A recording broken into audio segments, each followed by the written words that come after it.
साम दाम दंड भेद, ये कहावत तो आपने सुनी होगी और राजनीति में इस कहावत को भली भांति भारतीय जनता पार्टी के जरिए देखा भी होगा।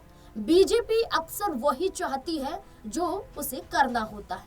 अगर उसके अनुसार वो चीजें नहीं हो रही होती हैं तो उंगली टेढ़ी करनी पड़ती है और बिहार में वही किया जा रहा है। राज्यसभा का चुनाव है 16 मार्च को, दिन कम बचे हैं और इस बीच में चाहिए 5वें उम्मीदवार को जिताने के लिए 3 विधायकों का समर्थन।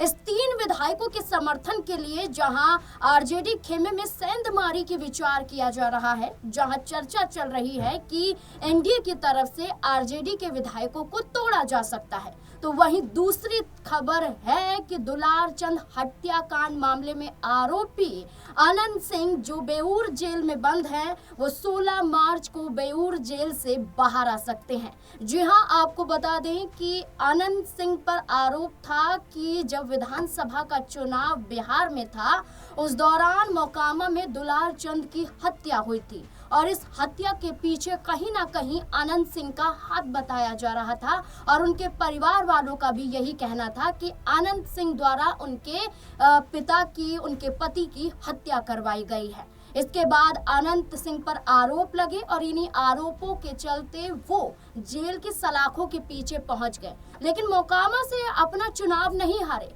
बल्कि चुनाव जीत जाते हैं।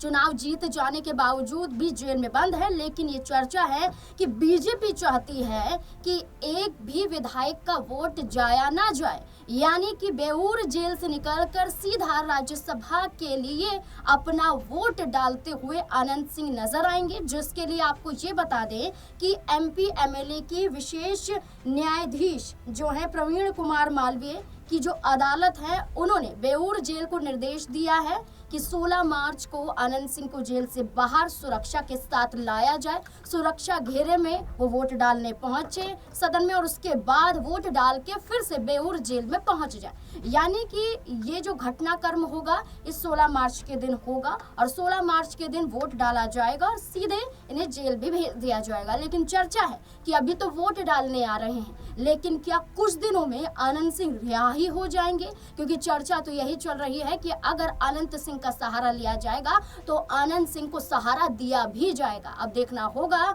कि मौका आनंद सिंह के आधार पर बीजेपी तलाश रही है और क्या ऐसे में अपने 5वें उम्मीदवार को बीजेपी जिता पाएगी या नहीं। आपको क्या लगता है? क्योंकि एनडीए की तरफ से जेडीयू खेमे से 2 उम्मीदवार राज्यसभा के लिए हैं, 2 उम्मीदवार बीजेपी की तरफ से हैं और 1 उम्मीदवार आरएलएम यानी कि उपेंद्र कुशवाहा हैं। अब देखना होगा कि क्या जीत पाएगा 5वां प्रत्याशी, चाहे वो बीजेपी खेमे का हो या फिर उपेंद्र कुशवाहा ही क्यों ना हो। देखना काफी दिलचस्प होगा। क्या लगता है आपको, आनंद सिंह का जो सहारा लिया जा रहा है, क्या इस सहारे जीत मिल पाएगी या फिर नहीं?